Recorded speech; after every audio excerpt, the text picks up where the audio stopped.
Good morning. Good morning. I hope that you are doing incredibly well this fine and delightful morning. I am wanting to share with you a song as we get ourselves set up for the beginning of our 10:10 service. And I am going to play a beautiful song from album 22, which is by one of our contributors who has been on many of the summits over the past 6 months while we've been hosting them. And Rimini is the contributor that I wanted to feature this morning. And her song is actually one called New Human. That is absolutely awesome. So I'm just pulling that up. Future Human is what this one is called. So I hope you'll enjoy. I've played it before, but I didn't quite know it. How are you doing this morning? I'm a future human, flying in from the past, swelling up a new mixture. My history's vast. I learned from many cultures, and I'm beginning to bend. Now roasted or ground up, I'm a new kind of blend. No label, no sense, no box I come in. One of a kind, that's me. I'm too white to be black, I'm screaming along with the king. And I'm too black to be white, so I can catch my wings. I'm too good to be fabulous, and you can hear my teeth when I speak. I'm a future human. I'm a future human. I am a swirl. I am a blend. I'm a future human. I am a swirl. I am a blend. I'm a future human. We're chartering a new path, a no star movement, a new race for humanity, and it's just called we, my friend. So if we're drawing lines in the sand and delegating sides to take, let me know which bits to make go and which bits I should fake. No label will fit, no box I come in. Whatever can, that's me. I'm too white to be black, but I'm screaming along with the king. And I'm too black to be white, so I can catch my wings. I'm too good to be fabulous, and you can hear my teeth when I speak. I'm a future human. I'm a future human. I am a swirl. I am a blend. I'm a future human. I am a swirl. I am a blend. I'm a future human. Everywhere that we come from, no matter we belong. Everywhere that we come from, no matter we belong. Everywhere that we come from, no matter we belong. Everywhere that we come from, no matter we belong. Too white to be black, I'm screaming along with the king. And I'm too black to be white, so I can get my way. I'm together to be fabulous, and you can hear my teeth when I speak. I'm a future human. I'm a future human. I'm a future human. I'm a future human. I am a swirl. I am a blend. I'm a future human. I am a swirl. I am a blend. I'm a future human. I'm a future human. I'm a future human. I'm a future human. I'm a future human. Fun. Welcome to our 10:10 service this beautiful Sunday morning. I hope that you were choosing to move with me. And ultimately, what I have decided is that this morning is actually going to be the last sacred sojourn, or the last sacred self-compassion service on a Sunday morning. I've been going for every Sunday since the beginning of the year. And I am going to give myself probably the month of June, but I will let you know on Meetup when we're going to resume. And ultimately, We've made it through the artist's way, all 12 weeks, to recover and discover the artist within. And so if you missed any of those, then you can always go back and check those out. I am working on the project that I always say rewrote me before the world got to see it, because even though I finished the book 3 times, I deemed each of those versions not good enough because that was the story I had of myself. And I really needed to transform my own self-image, which is what the sacred sojourn of the soul is all about. So I'm grateful that you're choosing to tune in with me this morning. And what's interesting is that in Odyssey of the Soul, or Odyssey of Your Soul, which is actually A Voyage of Self-Discovery by Elizabeth Clare Prophet, this is actually the hero's journey on the cosmic clock. And I had a feeling as I put together the baby that is what I now call the sacred sojourn of the soul, that was a possibility, except I hadn't fully found this or understood how it fit completely. And I am still fully working out how all of the God qualities of the solar hierarchy fit into it specifically. But it was outlined in this book. And what's interesting is that what I've flipped to is under the chapter, The Lure of Glory. And it's under Where Am I Going? The 7 o'clock line of gratitude. And so I just want to share with you a couple questions to get us going this morning.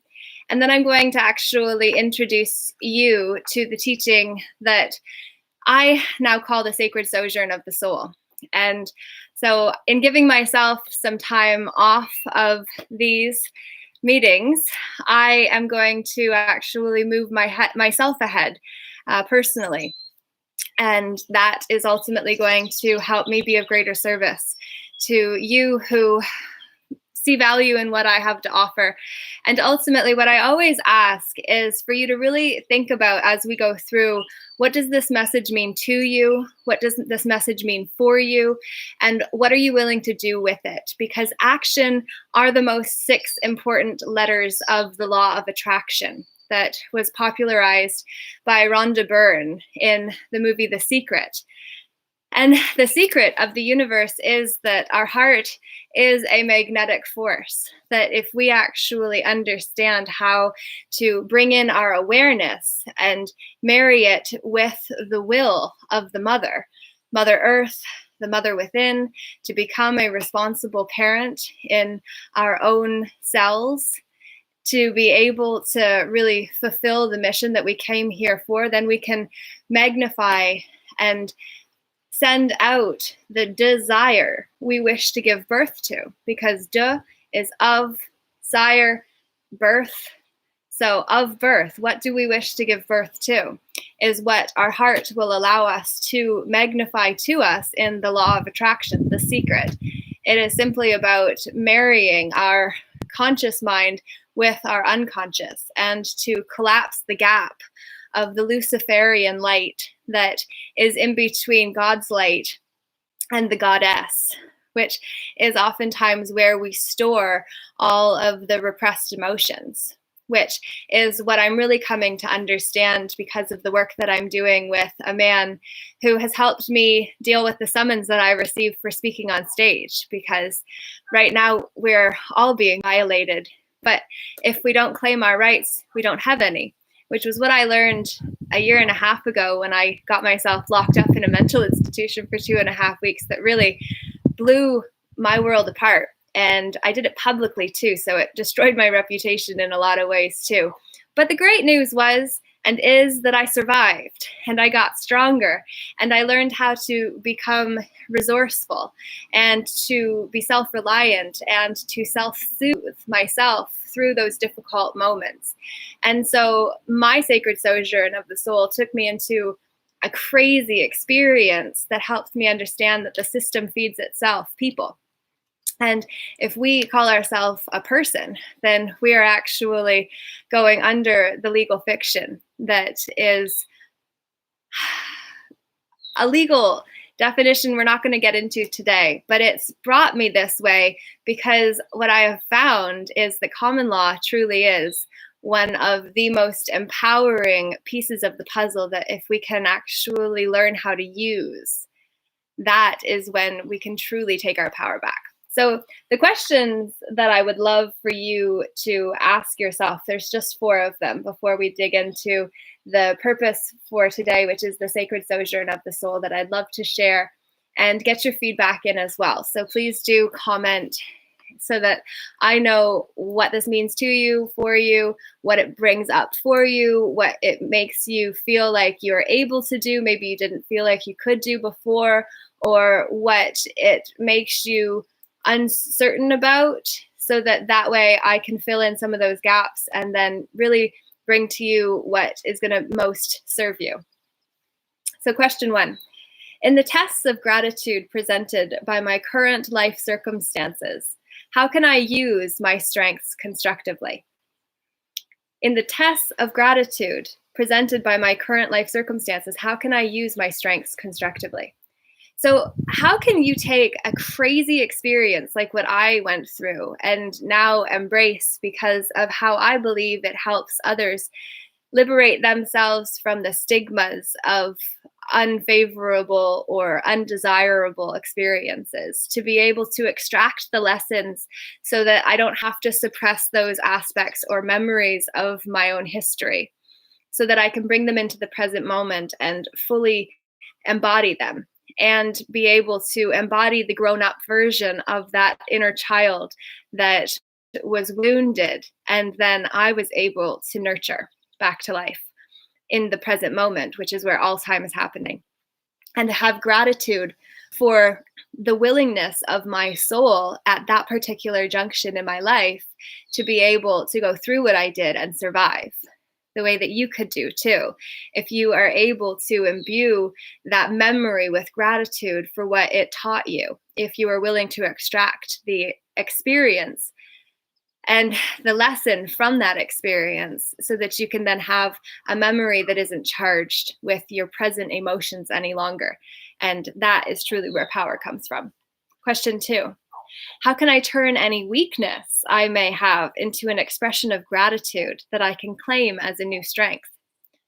So what aspect of you or me as the example could I have experienced or observed in the past that needed some fine-tuning, that needed to be grown up in a mature and responsible, able to respond kind of way?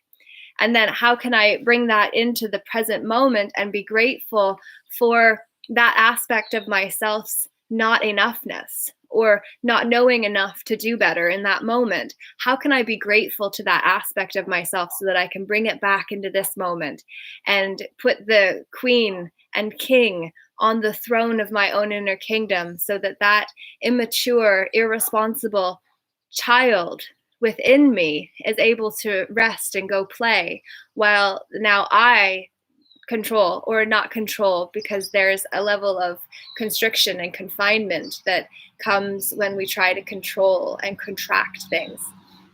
But how can I use that in order to bring the responsible aspects of myself to the forefront and let the other aspects of myself go do what they need to do in order to evolve, while they gave me the insight to be able to have a more responsible team on the inner kingdom's throne of my own throne room. And the same is true for you. I just used me as the example because that's all I've got. What is my mast of reality that will keep me tied to my service to life? Which of my friends, family, or associates can help keep me tied to my mast?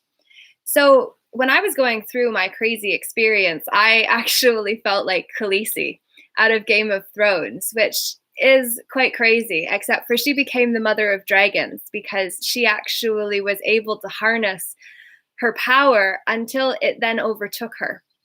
And so I could feel myself not yet having fully integrated the energies that I was embodying, or I was not yet embodying. I was still yet to integrate. And so in that process, I was really needing to unpack what was going on, and I wasn't able to do that. And I knew that. And so I was doing my best, and I actually created a group of noble knights or noble men that I felt would keep me true and honest, because I knew that Khaleesi was killed because she had bought into her own BS too deeply and had become a threat to everyone. And I didn't want that for myself. And so I created this group, which is crazy, yes. But crazy is different. And insanity is doing the same thing over again, expecting different results, which was exactly what I didn't want to do and knew that I and the world couldn't afford to do as I went through an awakening, essentially. So, which of your friends, family, or associates can help you stay tied to your mast of reality that will actually allow you to be of service to life without buying so far into your own BS that you go over the edge, so to speak, and reach a point of no return? And if you're not already part of the Facebook group I've started called Where Misfits Fit, Home for Soulful Seekers, I would love for you to be able to join and share things that really feel resonant for you, or like it could help other soulful seekers too.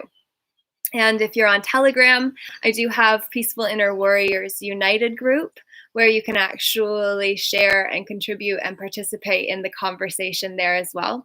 So I'd love for you to be able to join those communities that I've started, so that we have a space where we can connect with others who are real, who are on the journey, the sacred sojourn of the soul, who are willing to do the inner work so that we don't go without because we didn't go within. And then the final question on this page is, where can I express gratitude for my talents by sharing them? Is there a place where I feel called to take more of a leadership role, or someone that I can support in their effort to gain greater self-mastery? So I just gave you two opportunities: the Facebook group Where Misfits Fit, Home for Soulful Seekers, and the Telegram group Peaceful Inner Warriors United group. And then hopefully you have other spaces where you're able to really be the leader of yourself first and foremost, rather than feeling like you need to become the leader of someone else or something else. Because ultimately, if we're able to really embrace who and whose we truly are and lead ourselves from that place responsibly, then we can truly be the example that others then say, hey, what are you doing different? Because something's changed in you and I can't quite tell what that is. Which brings us into the sacred sojourn of the soul, which I'm going to be creating a better diagram for, because that will be in the book that I'm going to be dedicating myself to finally completing this week. So that's kind of what I'll be tasking myself with this afternoon, in fact. But we always start at home, which is our existing comfort zone. And so it's really where our existing BS lives, which is the belief systems that create the paradigms that tie us into the reality that we are experiencing as individuals within a collective experience too. So one of the great questions we can really write down as a starting point is, how do I see myself? How do I see the world? And how do I see people?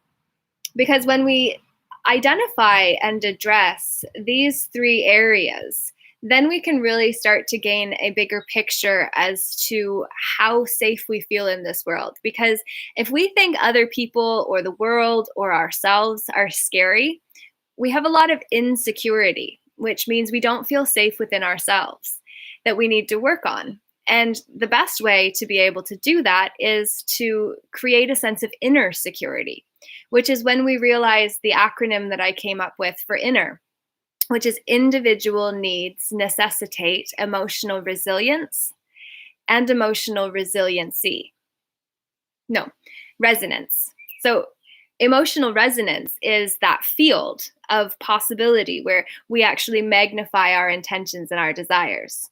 And then resilience is about understanding how to maneuver the high rise of emotional awareness, which is a teaching that I took from the emotional guidance system of Esther Hicks, who channels the consciousness of Abraham, and then applied it to the high rise of emotion. So basically, it's thinking of an apartment building as the same address top to bottom, but a completely different experience depending on where you are in the building.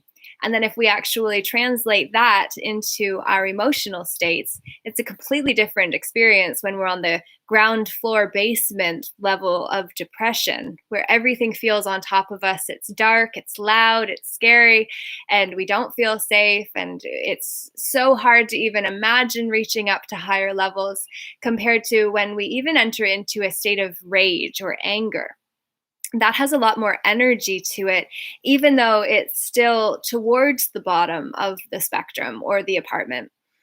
And then if we actually get into feeling frustrated, that still has more energy to it, and overwhelm, more energy still, until then we reach the state of boredom, which is actually the tipping point where we flip out of the downward, destructive, negative emotions that really open us to astral entities and other energies that have a lot of momentum attached to them, because all of those aspects of ourselves that we've repressed, suppressed, compressed, depressed, tried to pretend don't exist, all of those energies basically get stored up as momentums that then when we go onto that floor or that level of the high rise building, for instance, it's like we get hit with all of the other suppressed emotions that we didn't deal with in the past, which is why it can feel so overwhelming.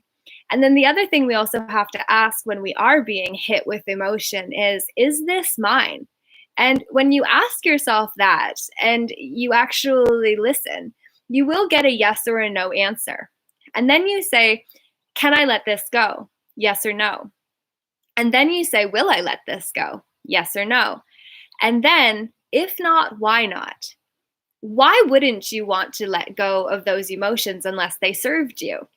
And so when you actually are willing to sit with yourself, and that's part of the reason that coaching is such a valuable process, because ultimately coaching is about asking questions that you haven't thought to ask yourself before. You didn't maybe have the awareness to ask yourself. And so by actually working with somebody who is able to ask you those questions and hold the space for you to find the answers or to allow them to emerge from within you, it's a very empowering process. However, the coaching industry has very much been bastardized, and the sports coaching analogy or overlay of how we've come to associate coaching with mentorship, which is using practical experiences in order to advise someone, which is not what coaching truly is. That's mentorship or training, where you're using theories in order to teach someone something, or counseling, which is using theory and coaching and really helping people work through some of their past traumas. So it's really about getting clear about which technique you're using, but just understanding about our emotions and how we have that momentum that comes up when we actually face an emotion and then can actually process through it. So, individual needs necessitate emotional resilience and resonance as to how we understand that high rise, and to also know that boredom is not where we stop. It's just the top of the downward spectrum or spiral of emotions, which are energies in motion that need to move, which is why it's so destructive when we suppress, compress, repress, depress, try to pretend something doesn't exist when it shows up. It's just coming up as a teacher in that moment to say, hey, and then you go through that process of, is this even mine? And if it is, what's going on? And really sitting in the question that allows you to come up with the answer. And here's a tip.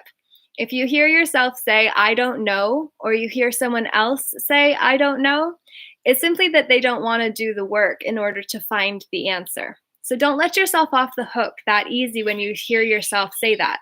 All it means is you haven't sat with the question long enough to actually work through the discomfort of reaching that terror barrier of change, where then on the other side of it is actually where the answer you seek is waiting for you to find it.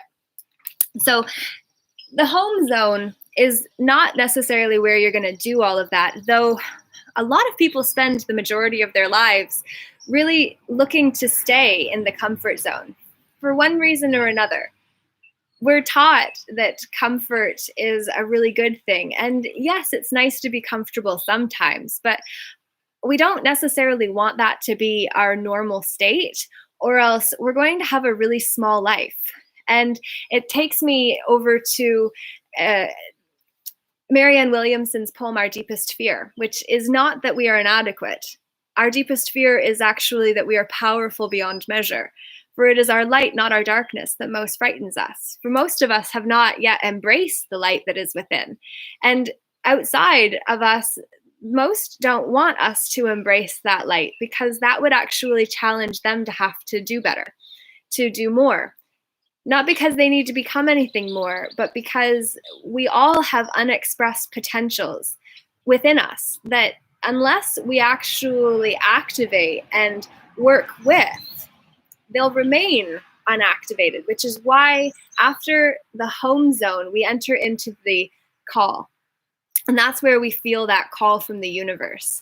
And whatever your call may be, for me, when I was just switched into an English degree out of social work, because of a relationship that I was in where I was going to drop out of university and end up going to college to do early childhood education so that I could stay at home and raise the babies we would have had and look after other kids or youth, not kids. Kids are baby goats, just to really get clear in the vernacular and the craziness of what we have come to think is normal.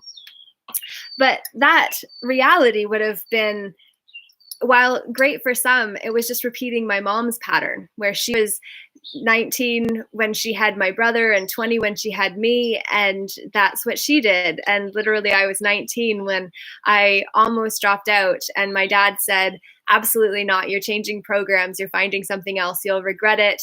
And so it was like, oh, okay, well then, I guess an English degree it is. So I switched into English, but I didn't want to be I didn't want to be a teacher in a classroom in front of the same 30 kids for a year and then switch.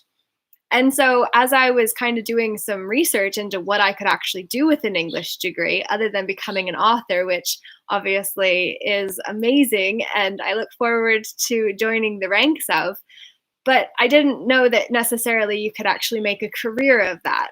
And so as I was kind of searching, life coach came across my path, and it was like an instantaneous, yes, that's it. And so it was like I found my calling when I was 19, and then I held true to it.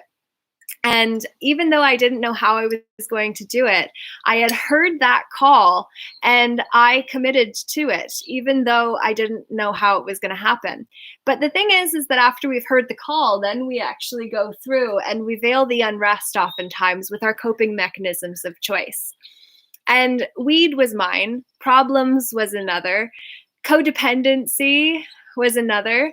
And so I had a lot of dysfunctional patterns that ultimately veiled me from being the coach that I could have been, especially because the story of not enough was so prevalent in my own awareness that I really judged myself harsh. And even though I've been now certified as a John Maxwell team coach, teacher, speaker for 10 years, in August is when I got my certification, but I joined the program in March. So it's been over a decade that I've been a coach, teacher, speaker, or working toward it.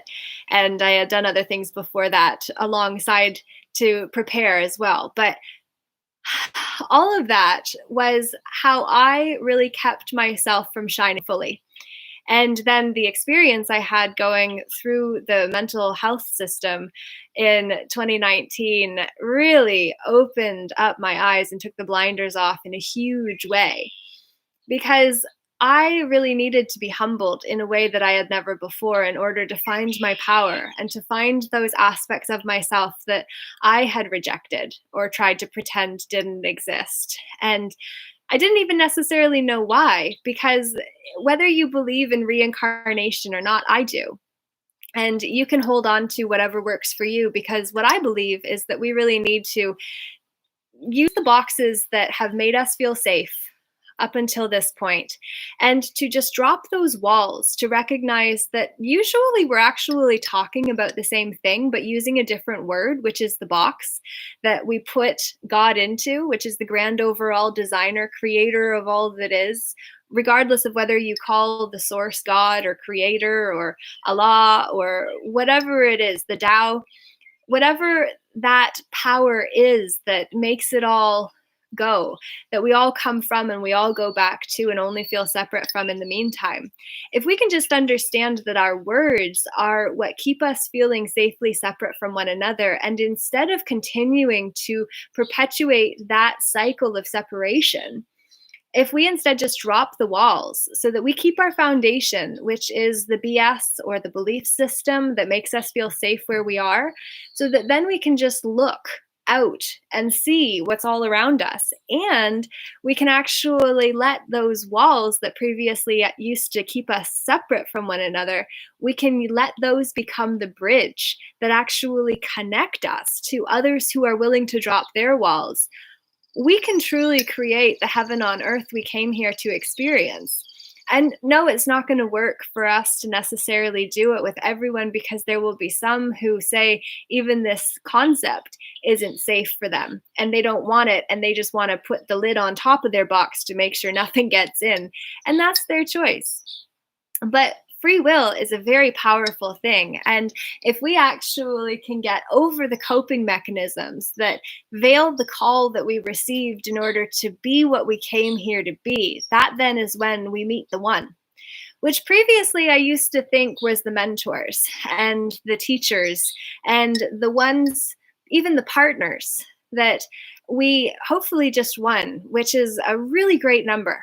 Just finding one consistent, solid individual that loves you in a really deep and meaningful, significant way is so beautiful. And I look forward to when I am finally able to find one to build a life with too. But I've met many teachers in my life, and ultimately what my experiences have really brought me back to is that meeting the one is actually meeting the one within. The one within you that can self-soothe and that can help you be able to show up fully present, present in this now moment that is always happening in this now moment. And if we can really meet the one and allow ourselves to be it and to know that one is a whole number, that then is when we finally accept the call.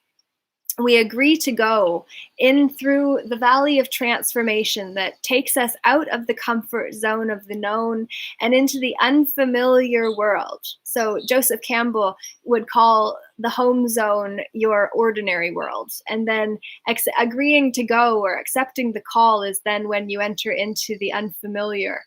And that I call the valley of transformation, because it's truly where then we go through the trials and tribulations of meeting teachers that will stretch and grow us and highlight to us the patterns that need to be worked out within us, whether they're conscious or whether they're unconscious or subconscious or superconscious.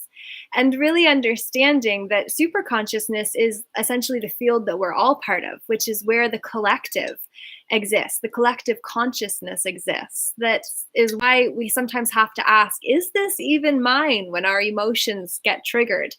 It's like, no, that's everybody else's that I'm just tuning into. And now I'm just going to choose to let it move through me, because I am a vessel that is able to do so, because I'm 75, 80% water, right? And if we actually become the vessel that can transmute and use the tools that will allow us to do so. And one tool that I'll offer, if you're not already familiar with it, is actually called the violet flame, which Saint Germain gifted humanity. And it's interesting because when I was picking up the Odyssey of the Soul this morning, I ended up picking up the little brochure, which is the Violet Flame, and it's the Violet Flame Challenge, where it's a 30-day challenge to just do Violet Flame for 15 minutes a day. And the Violet Flame is actually how we can purify and transmute collective karma and individual personal karma. And you can do it by simply calling on the violet flame, and you can do it in a variety of decrees, depending on how far you want to go with it all. But a really simple one is just 2 sentences that you repeat for 15 minutes. I am a being of violet fire. I am the purity God desires. I am a being of violet fire. I am the purity God desires. I am a being of violet fire. I am the purity God desires. And then you just repeat that. So I am a being of violet fire. I am the purity God desires. And if we are able to just repeat that, and you can get into a song, I love to sing, so that's part of just how I do it. And you can make it work however it works best for you, even if just saying it works best, or if you wanted to go on and be able to actually participate in a soundtrack, there's some online, and I'm going to actually make some. But first, I want to have the book finally finished. So I'm going to prioritize that because it's been something I've been talking about doing for 4 years. And today was always the day that is big because it's my dad's birthday. So happy birthday to my dad. And ultimately, the violet flame is a huge tool and a huge gift for personal and collective karma that you can use as you go through those trials and tribulations of growth, which is how we go through and become who we came here to be. And I oftentimes say about there are 5 levels of teachers that you can get. Like the first one is the feather that kind of just like grazes over you, and it's soft, and oh, what is that? And it's kind of lovely, and it just brings it into your awareness. And then you don't do anything about that, and then suddenly that feather becomes like a wool sweater that is a little bit itchy and a little bit irritating. And it's still okay, like you can tolerate wearing it, but it's just a little bit prickly. And then you go into a sandpaper teacher where it's, starting to rub the surface off, and it's kind of getting down into the nitty gritty, and it's just really not comfortable. And you really start to need to deal with this because it's becoming a problem. And then you go into the 2x4 teacher that comes in, and the universe just smashes you across the head with a 2x4, or plants that 2x4 right where you're going to walk and you trip. And if you still don't listen, that's when then you get hit by the bus. And it's the universe's way of saying, listen. And then it always makes me also then think of animals, and how animals are so oftentimes our teachers, and their symbolism is so significant. So if you see an animal cross your path that really stands out, then I would really encourage you to look up symbolism and then just type the animal next to it. And there are lots of resources online where you can actually find the symbolic significance of whatever critter crossed your path. And especially if you hit one of them while you're driving, that animal literally sacrificed itself for you to be able to get the symbolic significance of what it represented, I believe. So definitely pay attention, because the universe is going to send you a harsher teacher if you don't get it this time. So that's a good way to kind of think about the kinds of teachers that come into our life during the trials and tribulations phase, that then take us into the dark night of the ego. Night with a K, for the knight in shining armor that comes in to rescue and has his heart in the ivory tower in the distance, that doesn't want to have to deal with his own emotions, and so he just lets his woman embody all of that or represent all of that, and then locks her up in a tower so that she is out of danger, and he is wearing the sheath and the shield and the armor to make sure that he is impenetrable.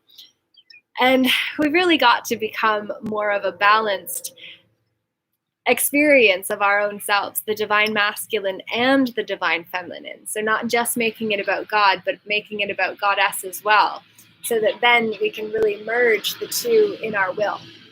And our willpower is really where our self-esteem exists, and where we are able to do so much more than we could if we tried to just only imbue ourselves with one aspect of our divinity. And it's also the victim triangle. Cartman's drama triangle is really great teaching to just be aware of if you're not already, which is the victim's at the bottom of the triangle, looking up at the rescuer who is meant to save the victim from the punisher or the persecutor who is out to get the victim. And it's just this vicious cycle that we play out socially with bullies, bystanders, and the victim. And then we also do it within our own selves oftentimes if we're not careful, full of care. So once we actually go through the dark night of the ego, which is edging God out, then we can actually step into the dark light of the soul, where then we are able to really see some of these patterns that are playing out for what they truly are. And when we do that, then the fight between the fearful and the faithful, and the fearfully faithful and the faithfully fearful, can get really big, which is what happened for me when I was going through my own enlightenment that I didn't handle as well as what I would if I were to do it over, except I can't. And so I went through what I did in order to live through it, and you will too, whatever it is for you. So just breathing through all of that, and just to say, it's okay. We do better when we know better, and sometimes we don't do better when we know better, but eventually the pain of doing the same thing becomes great enough that we finally decide to change. And so we just have to love ourselves through all of it, which is really how we then can go in through the phoenix process of death and rebirth, of letting go of who we were before we left the home zone to go through this adventure, to then finally rebirth ourselves into who we're becoming and who we need to be for the journey ahead of us. And when we do that, that's when then we can integrate the experiences that we had going through that transformation.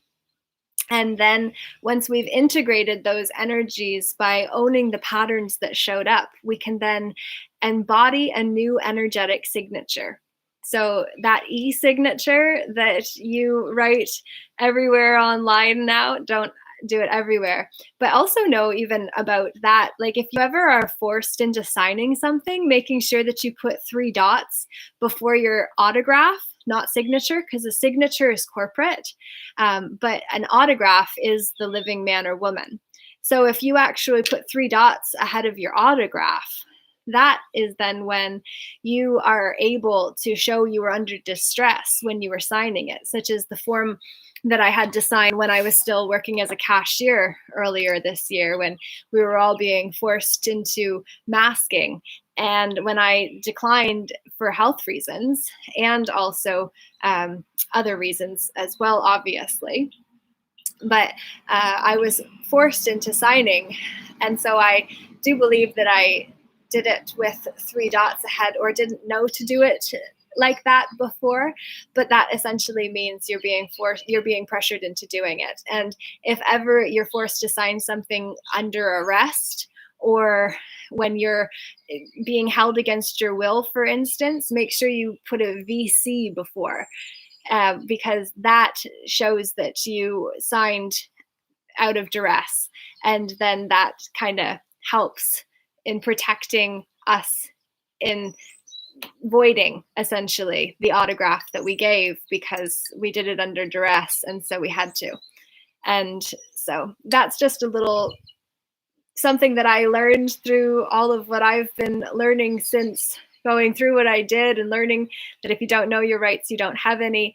And then to have went through the sacred sojourn of the soul that my soul chose for me, with my ego's help, of course, too, because that took me into some pretty dark and crazy places that I wouldn't recommend.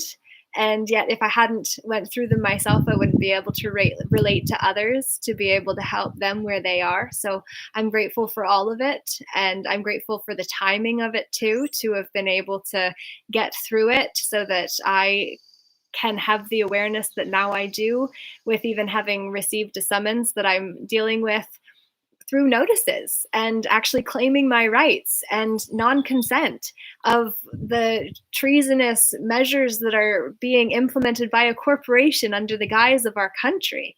It's like there is so much that we are not aware of. And I say that at 4444, which is a master number times 2, which is a repeating pattern that is important to understand and to have in view so that we can truly get back to the fact that it's all true lies if we are truly putting our heart and soul into what we're doing. And what is a lie in the end? I don't know. But it just came to me that that becomes then a definition that needs to be investigated, because it's thrown around so much so that when you tell the truth, you actually need an archetype to go with it, such as a whistleblower, because telling the truth is so uncommon in today's day and age, which is absolute insanity. Doing the same thing over again, expecting different results. But hey, so all of that is kind of what's come into my energetic signature, because now I've come to learn my rights in a way that I never even knew I needed to before, because we've always been told that you just hire legal representation. But when you are doing so, you're represented as the legal fiction, which is you in caps lock, which is when you as a man or woman actually is then put as a surety for that corporation, which is what takes place when we get our birth certificates.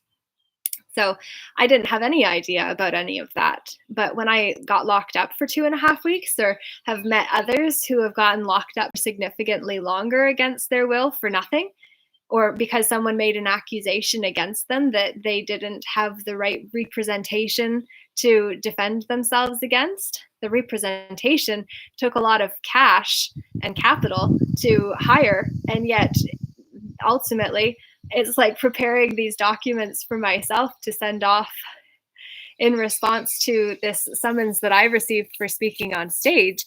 It's like I feel very much like a legal professional in some ways, preparing all these documents to send off, except for I'm actually the one that's on the line and has to pay the consequences of the outcome of what unfolds, compared to the ones who are hired. They just get the paycheck and the praise and glory, or they get a defeat on their belt. But it's a very different proposition when you're representing someone else compared to when you are actually the one that is getting represented.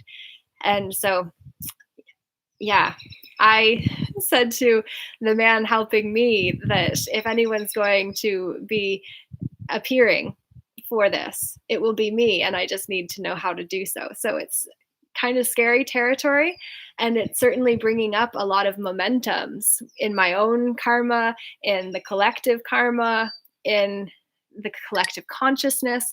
So it's really understanding how all of that is kind of tying together, and it's all influencing my energetic signature, because what I'm going through is ultimately going to help me help a lot of other people, especially because instead of requesting for information about their accusations, which are completely false anyway, in terms of the Reopening Ontario Act 2020, a flexible schedule. It's just absolutely bogus, and we all know it, but we don't know what to do about it. And so many are trusting legal counsel in order to represent us all, that it's just insane. It's just insane, really. And yet we do the best that we can until we know better. And so I feel like part of the reason that I was woke up at 3 o'clock in the morning that the rally was, that I went and spoke at, where then 2.5 weeks later, I was hand delivered a summons by an officer where I did not consent to receiving it. And yet he said, I have paperwork to deliver. So I'm going to leave it on the porch there. And he littered. But anyway, I'm dealing with it. But I literally was woken up at 3 a.m. in order to go to that rally. And I listened because I woke up and I knew that I needed to go and try to and see if you can get on stage. And so I did, and I did. And that's become another big piece in my story. And so ultimately, it's all part of the energetic signature that now I bring forward. And so I say that because the same is true for you and everything that you've been through too. And at the end, when we embody that new energetic signature, then we go into the phase of contribution, where we're actually able to share the wisdom and insights that we gained from having gone there, for having been willing to actually face the darkness and to go through everything that we did and make it. And so that's part of my journey in going through the sacred sojourn of the soul. And so I hope it's been useful to you and for you. And I would love to know how your story fits into this template of being at home, hearing the call, veiling the unrest, meeting the one, then accepting the call, going through the trials and tribulations, the dark night of the ego, the dark light of the soul, phoenix process of death and rebirth, integration of all of the energies and experiences, and then embodying a new energetic signature before contributing back all that you learned, sometimes from the same place even. And yet, I forget who actually came up with the quote of, I've come back to the same place, and yet I see it from a completely different perspective because of how my awareness has changed. So that's completely paraphrased, but that was the best that I could do in this moment. So I would love to know about your sacred sojourn of the soul. So if you are not already subscribed to my emails, I would love for you to do that. I do need to revamp my website to make it more reflective of the Peaceful Inner Warriors United movement that I am working on really spearheading, which is part of the reason that I kind of need to go inward and be quiet for a little bit, while also still advocating and creating space for people to be able to actually empower themselves. And so if that's of interest, on Thursday at 5:30 Eastern Standard Time, I will be hosting another empowering Canadians mastermind, which is essentially where we can come together to really share what's going on and where we may have fear or questions or things that we want to share about what we're going through or others have, to be able to show that we need to stand up, stand free. Canada Rising, a slogan that you will hear a lot more. It's an initiative that is being spearheaded that I am grateful to be aware of, so that I can bring that into my own languaging and messaging, and very much look forward to coming together with others. So Peaceful Inner Warriors United is a group that I have on Meetup, where you are able to sign up to go to the events. Currently, I am doing all of them for free because that is how I've been doing everything, which isn't necessarily in my best interest, but I've always just had a feeling that the world needs warriors strong more than I need my pocket full of coin. So maybe that's a bit selfless and unintelligent, but it's the best that I've been able to do so far. And so once my book is done, maybe things will shift a bit. But at this point, I still feel it's more important to have warriors strong. And so that is my gift on Thursday at 5:30. And you can sign up on meetup.com under Peaceful Inner Warriors United, and would love to have you present to a divine meeting of minds, hearts, and souls on Mondays at 10:30 Eastern Standard Time, as well in the morning. I am part of and co-host a Leaders Unity meeting as well. So if that's something that you're interested in, you can private message me if you sign up for the emails on ljeh.ca. You can shoot me an email and let me know that you want to be part of those Monday leaders meetings, and I'd be glad to pass that information on to Richard Enos, who is the one that spearheaded the meetings in the first place. And we actually play his Leaders Unity affirmation at the beginning as a meditation to just get ourselves into the space together and relaxed and calm ourselves before then we work some magic together in terms of sharing what we're all doing and how we can just build one another up so that we can stay strong and be the beacons in our communities. And so would love to have you as part of that. And Richard and I actually last week did an interview on Lucifer, Luciferianism, and the deception and dark and the ruling class. I'm not getting the name correct with that, but it does start with Lucifer, Luciferianism, and deception. So if you want to watch that, it's nearly an hour long and well worth it for the information Richard shared, the perspective. It's not to say it's correct entirely. It's not to say it's not correct entirely. It's just to say that we're starting the conversation about a topic that has been held in the shadows for far too long because it's an inconvenient and it's a difficult topic.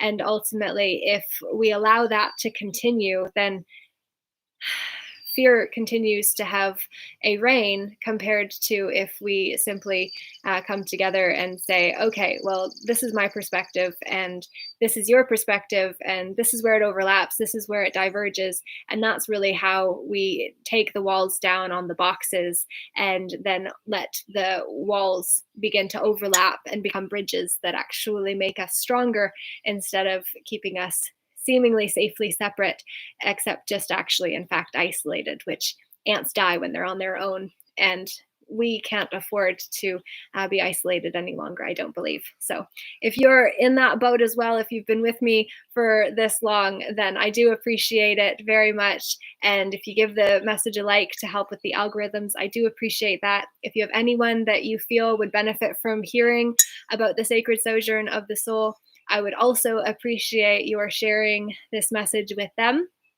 And I very much wish you a wonderful week ahead. And if Thursday sounds like something you're interested in, definitely go sign up on meetup.com. Or if you are part of my mailing list at ljeh.ca, then I will certainly send you the details in advance so that you are able to sign up. And anything else that I schedule as well, I will send out so then you can be part of that. And I very much look forward to coming to you again soon. Thursday will be the next, and next Sunday will be my very first not coming to a sacred self-compassion service, just to kind of give myself some time to get things going with the summons and clearing that up before June 11th is the date that I would be set to appear. But I have non-consented to that whole experience, and especially the way it's being laid out on Zoom. So we'll see how it goes. But yeah. Empowerment is not always an easy affair, nor is it always simple. However, it is the most rewarding thing that we can do when we are willing to take our power back. So I wish that for you too. I hope that my example and my stories help you in that process. And I feel like pride wears many costumes is the piece that I felt compelled to flip open to. So I'll just read a paragraph as the ending to today and keep it under an hour so then it can actually be posted over to Odyssey, which I've just started a channel there too. And would love if you're there to make sure that you subscribe to Laura J. J-E-H is what I'm under. So pride comes wrapped in many costumes, a whole range of attitudes. Tests of pride come regularly, and sometimes they come when we least expect them. How can we cope with our ego? We can look to the wisdom within us and hand over control of a situation to our higher self, which is where genuine self-control comes from. Then we can open the door to possibilities we never thought of before. Truly, it is the sense of struggle that makes the struggle. That's page 89 of the Odyssey of Your Soul So I hope that that maybe gave you some food for thought. And in the replay, you can certainly go back if you want to listen to that another time. But the ego edges God out. And right now we're being called to bring God in. So whatever that means to you and for you, I hope that you will do something with it, and look forward to knowing what that is in the comments. So have a good one. Thanks a lot. Ciao for now. Laura J. Namaste, namaga.